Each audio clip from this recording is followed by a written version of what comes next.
तो लेकर आ चुके हैं आप सभी के लिए प्रकाश का वर्ण विक्षेपण किसे बोलते हैं। फिजिक्स का सवाल जो है ये 10th क्लास में पूछी जाती है और इसका अंक जो मिलता है 2 नंबर मिलती है और या 3 नंबर मिलती है। तो आप सभी को ये बताते हैं एकदम आसानी तरीके से समझ जाइएगा और अपने एग्जाम में लिख लिएगा इसको। तो चलिए बताते हैं यहाँ पे क्या होता है। प्रकाश का वर्ण विक्षेपण पूछता है, यानी प्रकाश का वर्ण विक्षेपण का परिभाषा जो है कि श्वेत प्रकाश प्रिज्म प्रकाश के भीतर से होकर गुजरने पर अपने विभिन्न रंगों में विभाजित हो जाती है तो उस प्रकाश का वर्ण विक्षेपण कहते हैं, उसे हम प्रकाश का वर्ण विक्षेपण करते हैं।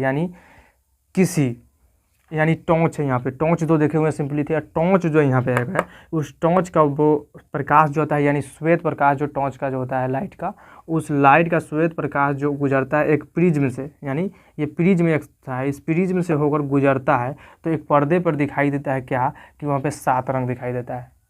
क्या दिखाई देता है? 7 रंग दिखाई देता है। तो एक टॉर्च का श्वेत प्रकाश जो है वो एक प्रिज्म से होकर वो गुजरता है और पर्दे पर दिखाई देता है, तो उस प्रक्रिया को क्या बोलते हैं? प्रकाश का वर्ण विक्षेपण बोलते हैं। उस प्रक्रिया को क्या बोलते हैं? वर्ण विक्षेपण। एकदम सिंपली से लिख दीजिएगा इसको कि टॉर्च जो गुजरती है, टॉर्च जो बारती है, उससे प्रकाश जो निकलती है यानी उजला प्रकाश और प्रिज्म से होकर वो गुजरती है तो उससे जो 7 रंगों में विभक्त करती है, क्या होती है? 7 रंगों में बट जाती है। उस प्रक्रिया को हम प्रकाश का वर्ण विक्षेपण बोलते हैं। तो इसमें रंग जो होती है, ये श्वेत प्रकाश में से जो रंग बिखरती है कितनी संख्या होती है उसकी? तो 7 गो रंग होती है। कौन सी होती है? यहाँ पर लिखी गई है कौन सी संख्या। तो यहाँ पर पहली होती है लाल, उसके बाद होती है नारंगी, उसके बाद होती है पीला और उसके बाद हरा और नीला और जामुनी और बैंगनी। ये जो 7 रंग है ये श्वेत प्रकाश से एक प्रिज्म से होकर गुजरती है तो ये 7 रंगों में विभक्त होती है। उस प्रक्रिया को क्या बोलते हैं? प्रकाश का वर्ण विक्षेपण बोलते हैं।